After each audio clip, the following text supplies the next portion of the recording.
Hello everyone, welcome to week 2 of our EDCI 594 course. As you will see, or maybe you have not noticed, but my assistant is currently sleeping in the background. Say hello, Maslow. I think in my introductory video I introduced you to my cat, and if not, I wanted to make sure I did. She has a very bad habit of jumping in front of the computer screen. So I just wanted to go ahead and get that out of the way this morning.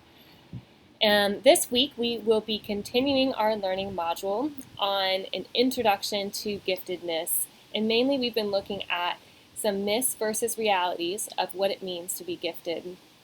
And particularly within your library content, you are examining various resources about definitions of giftedness. So one thing that I had you look out for last week was the fact that there's not one clear definition.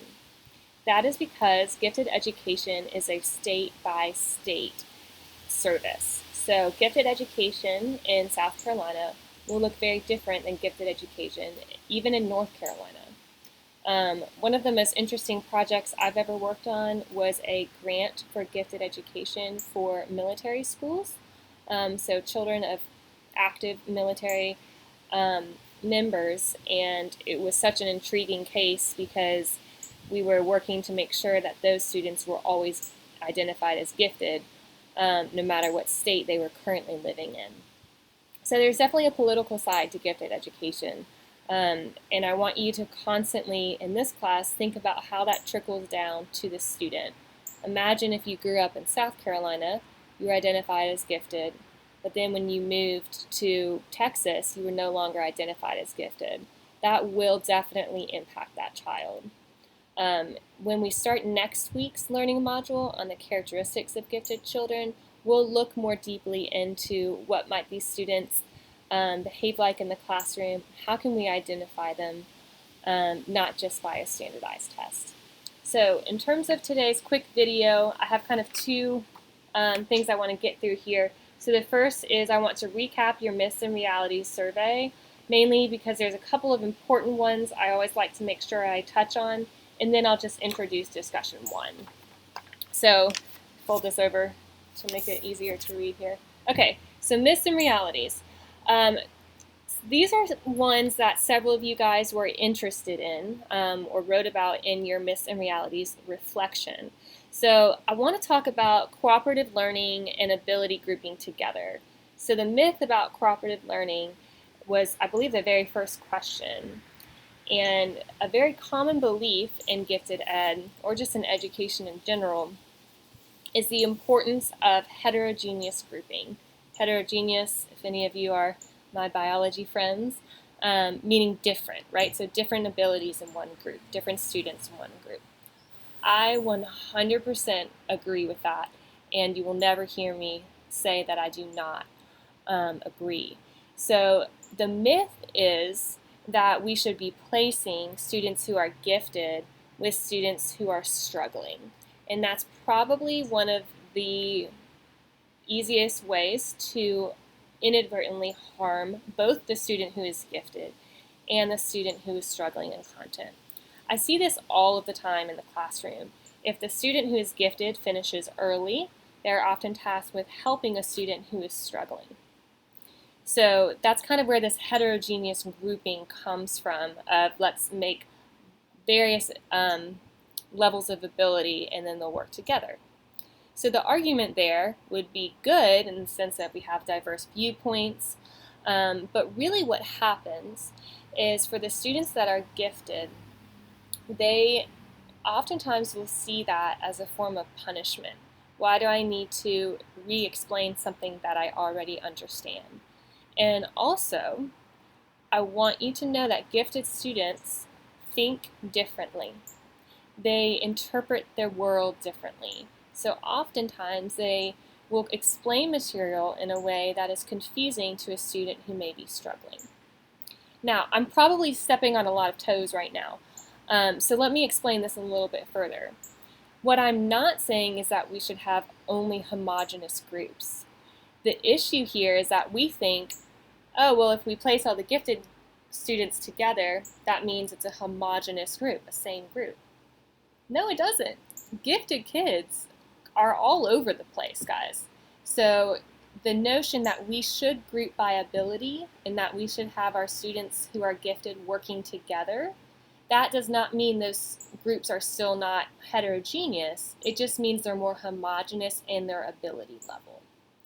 So when we have the opportunity for students to work with individuals who are on a similar ability level, then we introduce the heterogeneous grouping of interest and of learning preference, and those students are really able to work well together. Oftentimes we see terms like ability grouping, and that kind of sets us off about old terms like tracking. That's not at all what we argue for in gifted education. It just means that in a flexible setting, if possible, let your students who are doing very well work together because they can challenge each other and bring in diverse viewpoints. So it's actually not harmful to keep those students together. And it could be harmful if you're always pairing the students who finish first with those who are really struggling. It kind of creates struggles for both students in that case. So that really covers both cooperative learning and ability grouping. The myth here was that ability grouping would be harmful. Of course it is not. I also want to talk about acceleration. So the myth here is that acceleration, meaning that students are taking content above their grade level. Most common form of acceleration is actually just content acceleration, so taking like 8th grade math during 7th grade. But usually when people hear the term acceleration, they think grade skipping, which is a more intense form of that, so skipping over 2nd grade and going into directly 3rd or 4th grade. So I have a lot of opinions going on with this one. And typically, we have a lot of concerns with that student's social well-being. How is it okay for a 2nd grader to be in a class with 4th graders? Won't they struggle socially? So I am the first to admit that I always struggle with this myth, but I've done some pretty extensive research on this, and acceleration is research proven the best way to serve gifted students. They do very well in an accelerated environment. And something that really helps convince me of this is a term I want you to know of same age peers. So your same age peers, this is going to go directly with acceleration here. Those are the 4th graders hanging out with the 4th graders.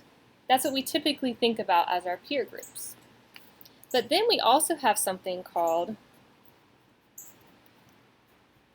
your intellectual peers. Okay, let's move this over here. Intellectual peers, meaning children and adults, individuals in general, they need to be around others of the same intellectual age. So we have our same age peers and we have our same intellectual peers. A great example of this in gifted education, several of you are teachers right now. Oftentimes at recess, kids are playing outside, everyone's running around. What's happening to that one little boy who doesn't want to play? He wants to sit at the teacher's bench and he just wants to talk, right? He's talking about issues or he's just interested in something and it's your break, so go play. It's time to go play. No, he really prefers to talk to you. And that is a very classic sign of being gifted, is preferring the company of older individuals. Why? Oftentimes because those are your intellectual peers.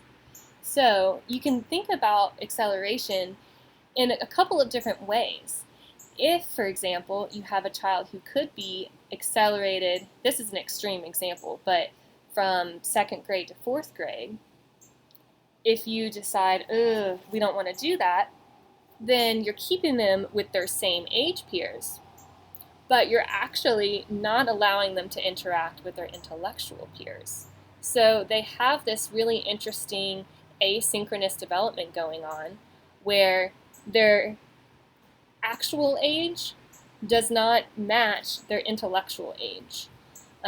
So in terms of acceleration, we oftentimes think that could be dangerous socially, but actually there's very little research that says that it's dangerous. Of course, fight me on that. I know we have anecdotal evidence both ways, and I'm not saying it's one way or the other, but I do really want to point out the importance of intellectual peers in that sense. Okay, so the last two I want to talk through are creativity testing and early identification. We will have a whole module here on creativity testing. The myth here is talking about using creativity testing to identify artistically gifted students, which sounds very correct, but when we talk about creativity testing in gifted ed, we're really testing for creative potential, and what that means is we're usually testing for creative thinking skills rather than assessing a creative product like artwork. So when we discuss creativity later in our semester, we'll talk about what are those creative thinking skills and how can we assess those. There's also something called an art bias in creativity. So we think that creativity equals art. Oftentimes we think creativity is only like painting or drawing, where we'll see in that module it's much more than that. And just to recap, the last one several of you guys talked about was early identification. So yes, the earlier students are identified, then the more they will develop and reach more their full potential throughout their lifetime. Now, in South Carolina, formal gifted education does not begin until 3rd grade. So we have universal testing in 2nd grade. That does not mean that we can't be serving gifted children from kindergarten on. And the reason we do that is a lot of our gifted services are just in the traditional classroom. We are challenging students in the classroom. We are creating an environment that makes it conducive to learning, that's bringing them to ideas they've never seen before. So the earlier that we begin that challenge and create those environments for students, the more they will succeed later. I think a lot of times people will read that particular myth and think it's saying that we need to identify for gifted in kindergarten. That's really not what it's saying. It's saying that we need to be providing those differentiated services to appropriately challenge our students. We'll talk more about this later, but early identification and early services are so important, particularly for students from more underrepresented populations. We, as teachers, have to create an environment for students to express their talent and for students to express how much they know. And so if we're creating that challenging learning environment from day one, then we're providing more of an opportunity for even more students to receive those services. So that is your recap of myths and realities. Of course, we will be studying several of these in detail. So again, we have a full module on creativity testing, and we'll also look at gifted education programming. So that's when we'll look deeper into acceleration and also into ability grouping. And particularly when we talk about what I call the invisible gifted, when we look at issues of underrepresentation, I'll talk some more about early ed, or early ID rather. Okay, so last thing I want to talk through is your responsibilities for this week, and that would be discussion 1. So before you go any further, the first thing you need to do is read your case study. So this case study is built around a man named Mr. Taylor. Fun fact, all of these case studies are true. For some of the cases, it's actually me, and then most of them are my colleagues or friends. So I want you to know that all of them are real case studies. So the situation of Mr. Taylor is unfortunately not very unique. Basically, he is faced with the challenge of advocating for the importance of gifted education services in his high school. His principal is under the assumption that the children are performing really well and they don't need these AP English classes, and the parents disagree. So it is Mr. Taylor's job to help convince the principal that it is important that the rising ninth graders can take this AP English course. Now, on this discussion, one thing I want you to really do is read the case carefully. So there are a lot of details in this case, and I want you to really pay attention to things. For example, the whole case is built around one AP English class. Okay, I want you to think about that. What does that mean for gifted education services as a whole? I want you to really carefully read what kinds of standardized test is being used in terms of, sorry, my paper just blew away. What kind of standardized test is being used to determine how the students are doing?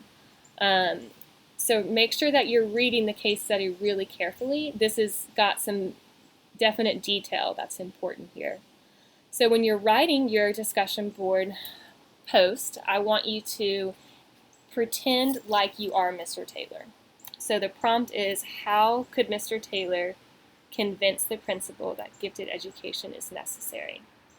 Assuming the role of Mr. Taylor, what are you going to do? Okay, several of you guys are practicing teachers. So this is not, I don't want you to take this as like an idealistic setting where I walk in and I have all the time in the world and I just convince him really fast. No, this is the setting of you're the teacher, your principal does not agree. So how will you convince that principal? I want you to take that in a very real world setting rather than that idealistic viewpoint. Just to review the components of your discussion board post, so I have it within 4 different categories, and there is a rubric that aligns that's already posted on Blackboard. Just to overview, the first is that you're addressing the case content. So the question is not, why is gifted education important? The question is, how does Mr. Taylor convince his principal that the AP English class is important? So make sure you're carefully answering the case question. Also ask that you are referencing your library materials, particularly since this is a graduate course. We talk a lot about using our materials to support our argument. So make sure that you're citing those in APA style. Articulation, that it's well written. Typically for this kind of discussion post, I would suggest that you draft first in Word and then you post once you are ready. And then also your responses to your classmates, that they are thorough and not just saying like, I agree, right? I do want to remind you, this is your opportunity to really show that you have interacted with all of the content in the library and that you're really understanding what's going on. So I'll be looking for your initial discussion board posts by Friday and your responses to those posts by Sunday. I'm super excited about having you guys in class. We have such a diverse group of students. A lot of you also have some really fun hobbies, so I'm looking forward to getting to know you all. Of course, if you have any questions, please do not hesitate to reach out.